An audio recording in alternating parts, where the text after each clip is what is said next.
Naglaan ang Department of Science and Technology o DOST ng 2.74 million pesos na pondo para sa Nueva Ecija University of Science and Technology o NUST para sa pagpapaunlad ng isang smart hybrid tricycle sa ilalim ng Project Angela. Formal na isinagawa ang turnover ng pondo sa NUST Metals and Engineering Innovation Center sa Sumakab Campus bilang suporta sa mga hakbang ng Science City of Muñoz na isulong ang mas matalino, ligtas, epesyente at sustainableng pampublikong transportasyon. Ang Project Angela ay sinasagawa sa ilalim ng DOST Smart and Sustainable Communities Program at bunga ng pagtutulungan ng DOST, NUST at lokal na pamahalaan ng Science City of Muñoz. Layunin nitong gamitin ang agham, teknolohiya at inobasyon upang matugunan ang mga kasalukuyan at umuusbong na pangangailangan sa transportasyon. Ayon sa DOST Nueva Ecija, bubuin sa proyekto ang isang next generation hybrid tricycle sidecar system na nakatuon sa pagbibigay ng mas malinis, ligtas at komportableng biyahe para sa mga commuter, kasabay ng pagsusulong ng mas sustainable at livable na mga komunidad. Kabilang sa mga pangunahing teknolohiyang ilalagay sa prototype ang energy efficient na 12-volt air conditioning system, ergonomic seating at air purification system na may UVC sterilization. Magkakaroon din ito ng smart distance sensors, GPS-enabled emergency response system at digital booking at fare management platform. Inaasahang makatutulong ang mga makabagong feature na ito upang mapabuti ang kaligtasan, kaginhawaan at kalusugan ng mga pasahero, gayon din ang operational efficiency ng mga operator at driver. Ipinapakita rin ng proyekto kung paano maaaring gamitin ang mga teknolohiyang lokal na binuo upang tugunan ang mga pang-araw-araw na pangangailangan ng mga komunidad at makapaghatid ng konkretong solusyon sa pampublikong serbisyo.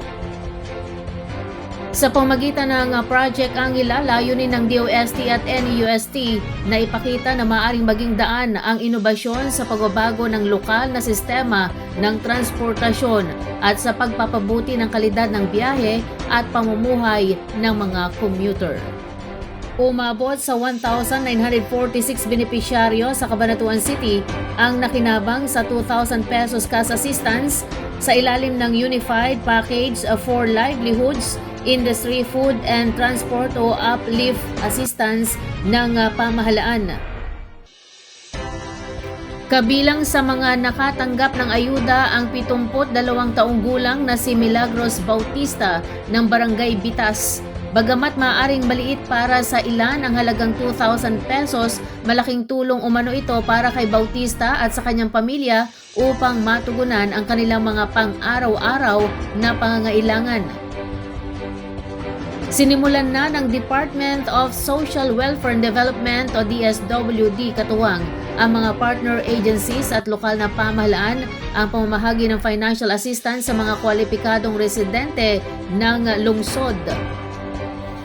Inilunsad ang Uplift Assistance bilang agarang interbensyon ng pamahalaan upang maprotektahan ang kabuhayan ng mga Pilipino at makatulong sa pagpapatatag ng ekonomiya. May 3 pangunahing grupo ng mga benepisyaryo ang programa. Kabilang sa Grupo 1 ang mga sambahayang benepisyaryo ng Pantawid Pamilyang Pilipino Program o 4Ps at ng Walang Gutom Program. Sakop naman ang Group 2 ang mga mahihirap at near-poor households na ang kita ay nasa loob ng 25% lampas sa poverty threshold batay sa 2024 Community-Based Monitoring System na isinagawa ng Philippine Statistics Authority at Department of Economy Planning and Development. Samantala kabilang sa Group 3 ang mga low-income workers at kanilang pamilya na kinilala sa pamamagitan ng Social Security System o SSS. Batay sa guidelines ng programa, ang mga nasa Group 1 ay makatatanggap ng one-time 2,000 pesos cash grant, habang ang mga kwalipikado sa Group 2 at 3 ay makatatanggap ng 2,000 pesos bawat sambahayan kada buwan mula Hulyo hanggang Disyembre 2026.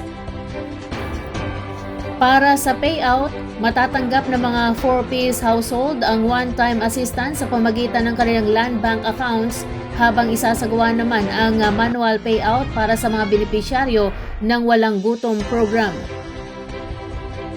Ang mga benepisyaryo sa Group 2 ay makatatanggap ng kanilang unang payout sa pamagitan ng manual distribution.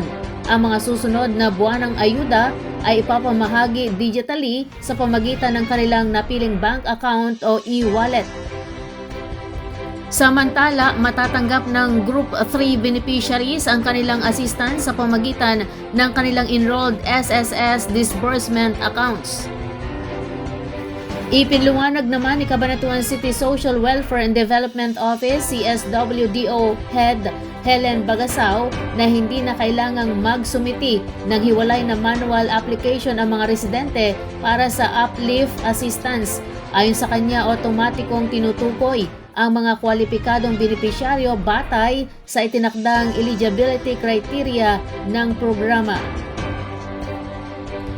Dagdag pa ni Bagasao, nagsasagawa ang DSWD katuwang ang CSWDO ng verification sa impormasyon ng mga benepisyaryo bago ito i-endorso sa mga barangay. Ang mga barangay naman ang nagbibigay alam sa mga residenteng kwalipikado para sa ayuda. Ipinagkatiwala ang 21 purebred dairy buffaloes ng Department of Agriculture Philippine Carabao Center o DAPCC sa 16 na miyembro ng Pulong Buli Primary Multipurpose Cooperative o PBPMC upang mapalakas ang dairy herd at produksyon ng gatas ng kooperatiba sa lalawigan ng Nueva Ecija.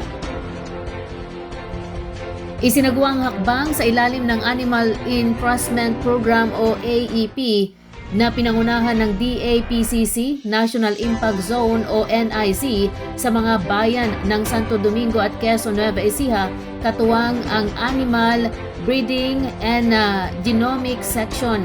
Ang mga ipinagkatiwalang dairy buffaloes ay nagmula sa National Water Buffalo Gene Pool ng DAPCC.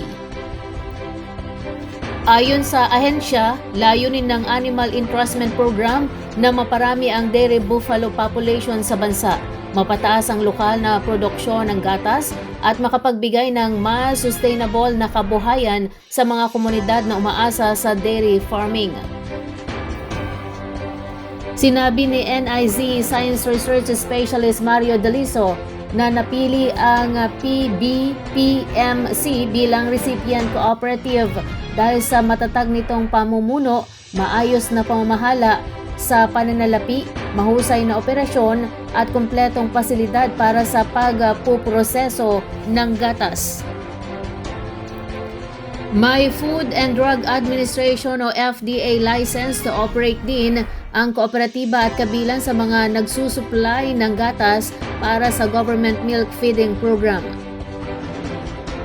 Samantala, pinili mismo ng PBPMC ang mga benepisyaryo mula sa kanilang mga miyembro batay sa kanilang kakayahan at commitment na maayos na alagaan, paramihin at pamahalaan ang mga ipinagkatiwalang dairy buffaloes.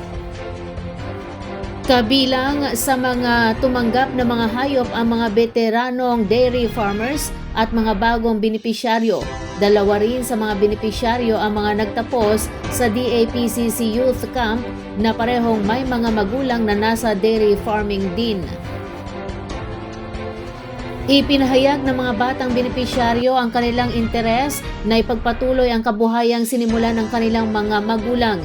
Isang hakbang na sumasalamin sa layunin ng DAPCC na mahikayat ang mas maraming kabataan na makilahok sa dairy industry at matiyak ang pagpapatuloy ng dairy farming sa susunod na henerasyon. Ayon sa DAPCC, isa sa mga hamon na kinakaharap ng PBPMC ay ang pagtanda ng mga miyembro at dairy farmers. na nakakaapekto sa unti-unting pagbaba ng bilang ng kanilang dairy herd. Sa pamamagitan ng animal entrustment, inaasahang mapapalakas muli ang dairy herd ng kooperatiba at mabibigyan ng pagkakataon ng mas maraming magsasaka na magkaroon ng dagdag at sustainable na pinagkakakitaan. Sa pagpapatuloy ng mga programang tulad ng Animal Entrustment Program, layunin ng DAPCC na mapalawak ang dairy production, mapaunlad ang kabuhayan ng mga dairy farmers at mahikayat ang susunod na henerasyon na ipagpatuloy ang industriya ng pag-aalaga ng kalabaw at produksyon ng gatas.